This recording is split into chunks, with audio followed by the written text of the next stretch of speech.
তোমরা যদি এগুলা মিষ্টি বা রসমালাই ভেবে থাকো তাহলে ভাবছো এগুলা মিষ্টি জাতীয় কোনো কিছুই না, এগুলো একটা ইউনিক খাবার। তো আসসালামু আলাইকুম ভিউয়ার্স, কেমন আছেন? আশা করি ভালো আছেন। আমিও আল্লাহর রহমতে ভালো আছি। এই ভিডিওটা যদি আমার এলাকার কেউ দেখে থাকো তাহলে হয়তো বুঝে ফেলছো আমি এগুলা কি বানাইছি। এগুলো মিষ্টি জাতীয় কোনো কিছু না, এগুলো হচ্ছে লোডানি বলে, আমাদের এলাকায় সোয়া বলে, কেউ লোডানি বলে বা কেউ কাঞ্জির পিঠা বলে, যাই হোক।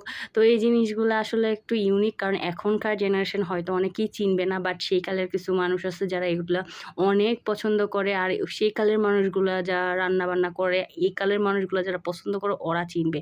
তা আমিও সেই কালের খাবারগুলো অনেক পছন্দ করি, মানে আগের কালের মানুষের খাবারগুলা। এগুলো হচ্ছে চাউল ভিজায় রাখতে হয় 2-3 দিন আগে, বা ভাত রান্না করার সময় এক মুঠ করে রাখতে হয়, রেখে দেন 3 দিন 4 দিন রাখার পর একটু টক হওয়ার পর সুন্দর করে চালটা নিয়ে পানিটা সুন্দর করে রেখে দেন এটা বানাইতে হয়। এগুলো ভর্তা দিয়ে খাইতে হয়।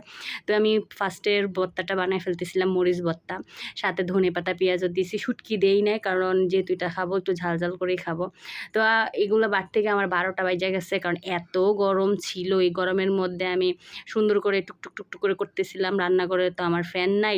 তা অনেকদিন ধরে আমার শাশুড়ি বলতেছিল যে রিশানের আম্মু, অনেকদিন তো রুটি ভাত বা এইসব খাইতে খাইতে ভাল লাগে না, সকালের নাস্তার একটা ইউনিক করো। কি করা যায় ভাবলাম যে এটাই করি, কারণ আমার শাশুড়ি অনেক পছন্দ করে।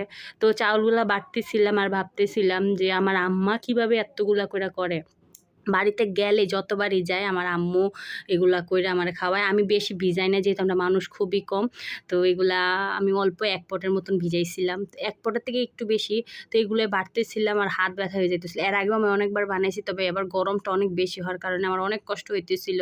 তারপরও বানাইতেছিলাম যে দেখি বানাই। আমার শ্বশুর ওইরকম খাইতে পারে না, কারণ চাউলটা টক হয়, তো টক ওইরকম খাইতে পারে না। কিন্তু আলহামদুলিল্লাহ রিশানের আব্বু এবার খাইছে, তো ভাল লাগছে। আর কি গরম, আমার অবস্থা খারাপ পুরা। তো কি আর করব, তো করতেছি একটু করে।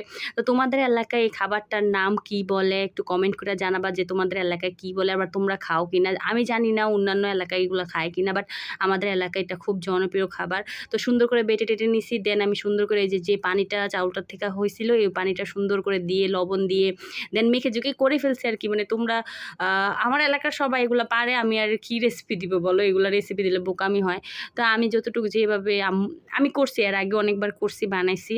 তবে এবার সকালবেলা বানাইতেছিলাম, তো সকালের নাস্তা হিসেবে সবাই খাবে। তো আমি জানি না আসলে সবার রুচি এক না, একজনের রুচি এক রকম। তোমরা যেটা পছন্দ করো সেটা যে আমি পছন্দ করবো, বা আমি যেটা পছন্দ করবো সেটা যে তোমরা পছন্দ করবো তা কিন্তু না। তো এই যে আমার শ্বশুর শাশুড়ি পছন্দ করে বা আমার হাজব্যান্ড খায়, সেটাই আমার কাছে, আর আমার কাছে ভালো লাগে, তাই আমি করি।